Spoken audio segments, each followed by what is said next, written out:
When Dr. Goldman was dealing with more than one inmate at a time, one would be chained to a table in a tiny surgery while the other was seen to in an identical room next door. It was not the most secure arrangement. From the chair in which I sat, one hand cuffed to a ring on the edge of the table beside me, I could reach all kinds of things with my free hand. Rubber gloves, cotton swabs, disposable rubber objects in packets. If I really went for it, I figured I could even get to the phone on the counter against the wall. A guard whose name I had never learned was watching me silently from the corner of the room. I leaned across the table anyway, grabbed a jar of jelly snakes and extracted one. She didn't stop me, but she didn't take one for herself when I offered. I sat quietly memorizing all the extension numbers inside the prison, a game I played with myself now and then.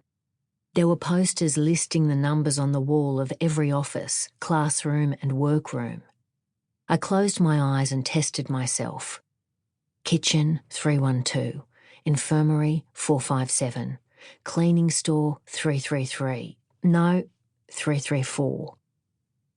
Bernadette Goldman, a short and plump woman with wavy auburn hair, came back into the room, tearing rubber gloves from her fingers. The inmate in the other room had caught a shoe in the face during the chow hall fight. I'd been escorted to the medical rooms behind her, following a trail of blood that dripped from a cut above her eye. Frida and Mel Briggs had been transported from the prison to a local hospital.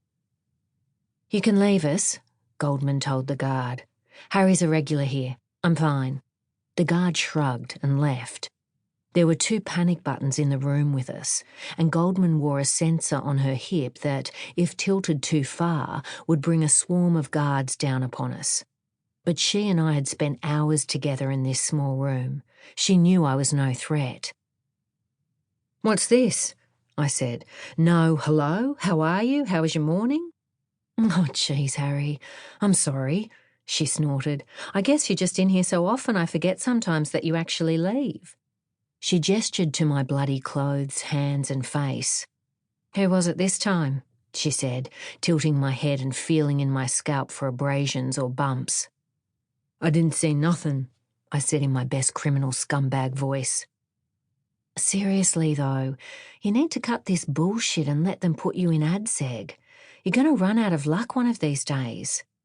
She started wiping my nose and cheeks of blood like a mother cleaning gunk off a kid's face. "You take the wrong kind of blow and you could be killed. Or you could get permanent brain damage. All it takes is one good hit."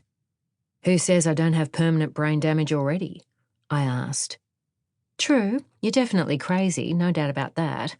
Maybe I should send you for a psych assessment. That'll get you into ADSEG." As an incarcerated cop, I should have been put into protection or administrative segregation, a section of the remand centre where inmates likely to be targeted by other prisoners were held for their own safety.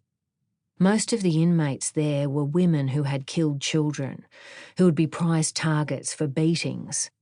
Money and fame could also put a person in ADSEG. But I hadn't been put into protection when I first arrived at Stillwater, probably because of a paperwork bungle, and that had carried over to Johnsonborough. I didn't argue. I knew that the ADSEG ladies were locked up alone 23 hours a day in featureless glass cells. Those women were twitchy, wild-eyed creatures deprived of sensory stimuli and hungry for attention. ADSEG was a step above solitary. Solitary was in the bowels of the prison, where the shit and vomit on the walls escaped the eyes of inspectors from the Justice Department and prisoner advocates.